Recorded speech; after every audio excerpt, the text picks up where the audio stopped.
नमस्कार मित्रों, स्वागत है आपका एक नई प्रस्तुति में। आज इस प्रस्तुति में हम श्री कृष्ण द्वारा बताए गए कलयुग के 5 कड़वे सच जानेंगे।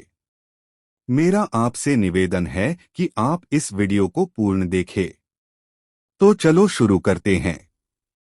महाभारत के समय की बात है। पांचों पांडवों ने भगवान श्री कृष्ण से कलयुग के बारे में चर्चा की और कलयुग के बारे में विस्तार से पूछा और जानने की इच्छा जाहिर की कि कलयुग में मनुष्य कैसा होगा, उसके व्यवहार कैसे होंगे और उसे मोक्ष कैसे प्राप्त होगा। इन्हीं प्रश्नों का उत्तर देने के लिए भगवान श्री कृष्ण कहते हैं, तुम पांचों भाई वन में जाओ और जो कुछ भी दिखे वह आकर मुझे बताओ। मैं तुम्हें उसका प्रभाव बताऊंगा। पांचों भाई वन में गए। युधिष्ठिर महाराज ने देखा कि किसी हाथी की 2 सूंड है। यह देखकर आश्चर्य का पार न रहा। अर्जुन दूसरी दिशा में गए। वहां उन्होंने देखा कि कोई पक्षी है, उसके पंखों पर वेद की ऋचर्चाएं लिखी हुई हैं, पर वह पक्षी मुर्दे का मांस खा रहा है। यह भी आश्चर्य है। भीम ने तीसरा आर्य देखा कि गाय के बछड़े को जन्म दिया है। इतना चाट है कि बछड़ा लहूलुहान जाता है और बछड़े को। सहदेव ने चौथा आश्चर्य देखा कि 6-7 कुएं हैं और आसपास के कुओं में पानी है, बीच का कुआं खाली है। बीच का कुआं गहरा है, फिर भी पानी नहीं है। पांचवें भाई नकुल ने भी एक अद्भुत आश्चर्य देखा कि एक पहाड़ के ऊपर से एक बड़ी शिला लुढ़कती लुढ़कती आती और कितने ही वृक्षों से टकराई, पर उन वृक्षों के उसे रोक न सकें। कितनी ही अन्य शिलाओं के साथ टकराई, पर वह रुक न सकी। अंत में एक अत्यंत छोटे पौधे का स्पर्श होते ही वह स्थिर हो गई। पांचों भाइयों के आश्चर्यों का कोई पार नहीं। शाम को वे श्री कृष्ण के पास गए और अपने अलग अलग दृश्यों का वर्णन किया। युधिष्ठिर कहते हैं, मैंने 2 सूंड वाला हाथी देखा तो मेरे आश्चर्य का कोई पार न रहा।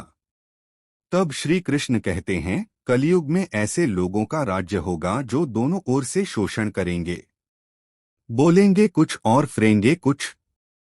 ऐसे लोगों का राज्य होगा। इससे तुम पहले राज्य कर लो।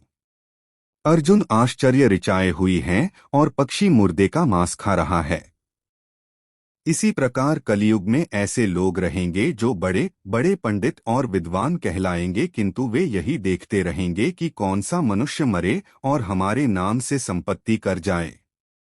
संस्था के व्यक्ति विचारेंगे कि कौन सा मनुष्य मरे और संस्था हमारे नाम से हो जाए। हर जाति धर्म के प्रमुख पद पर बैठे विचार करेंगे कि कब किसका श्राद्ध है। चाहे कितने भी बड़े लोग होंगे, किंतु उनकी दृष्टि तो धन के ऊपर, मांस के ऊपर ही रहेगी। ऐसे लोगों की बहुतायत होगी जो परधन को हरने और छीनने को आतुर होंगे, और कोई कोई विरला ही संत पुरुष होगा। भीम ने तीसरा आश्चर्य देखा। गाय अपने बछड़े को इतना चाटती है, बछड़ा लहूलुहान हो जाता है। कलयुग का आदमी शिशुपाल हो जाएगा। बालकों के लिए इतनी ममता करेगा कि उन्हें अपने विकास का अवसर ही नहीं मिलेगा। किसी का बेटा घर छोड़कर साधु बनेगा तो हजारों व्यक्ति दर्शन करेंगे, किंतु यदि अपना बेटा साधु बनता होगा तो रोएंगे कि मेरे बेटे का क्या होगा। इतनी सारी ममता होगी कि उसे मोहमाया और परिवार में ही बांधकर रखेंगे और उसका जीवन वहीं खत्म हो जाएगा। अंत में बेचारा अनाथ होकर मरेगा। वास्तव में लड़के तुम्हारे नहीं हैं, वे तो बहुओं की अमानत हैं।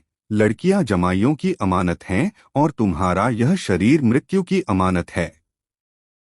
तुम्हारी आत्मा परमात्मा की अमानत है। तुम अपने शाश्वत संबंध को जान लो बस।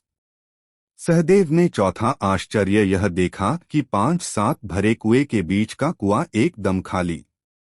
कलयुग में धनाढ्य लोग लड़के लड़की के विवाह में, मकान के उत्सवों में तो लाखों रुपए खर्च कर देंगे, परंतु पड़ोस में ही यदि कोई भूखा प्यासा होगा तो यह नहीं देखेंगे कि उसका पेट भरा है या नहीं। दूसरी ओर मौज मौज में शराब, कबाब, फैशन और व्यसन में पैसे उड़ा देंगे। किंतु किसी के दो आंसू पोंछने में उनकी रुचि न होगी, और जिनकी रुचि होगी उन पर कलियुग का प्रभाव नहीं होगा, उन पर भगवान का प्रभाव होगा। पांचवा आश्चर्य यह था कि एक बड़ी चट्टान पहाड़ पर से लुढ़की, वृक्षों के तने और चट्टानें उसे रोक न पाए, किंतु एक छोटे से पौधे से टकराते ही वह चट्टान रुक गई। कलयुग में मानव का मन नीचे गिरेगा, उसका जीवन पतित होगा। यह पतित जीवन धन की शिलाओं से नहीं रुकेगा, न ही सत्ता के वृक्षों से रुकेगा, किंतु हरिनाम के एक छोटे से पौधे से, हरि कीर्तन के एक छोटे से पौधेपन से मनुष्य जीवन का पतन होना रुक जाएगा। हमारे आज के प्रस्तुति में इतना ही। जाते जाते लाइक, कमेंट और शेयर करना न भूलना। मिलते हैं एक और नई वीडियो के साथ। तब तक के लिए जय श्री राम।